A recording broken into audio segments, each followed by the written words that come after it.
Yorruok osenore motelo ne yiero mar riwruok matao tuke adhula pacho ka FKF ka Jokanyo chiwo pachgi ewi chenrono ma ichano ni ibiro timore higani. Jochung' kaachiel gi jotelo ma pod nitiere e apisi chwalo kwayo mondo mi yiero time yorno ma uyanga ka duol mar IEBC ema koro gidwaro mondo mi ochung' ne yiero ma kamano.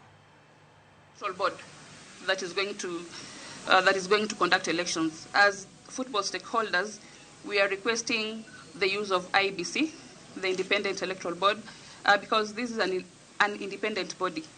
If we allow the current FKF office to handpick friends, to handpick former employees, to carry out elections, then we are already, rigging the elections. If you don't get it right, we are not going to get it right.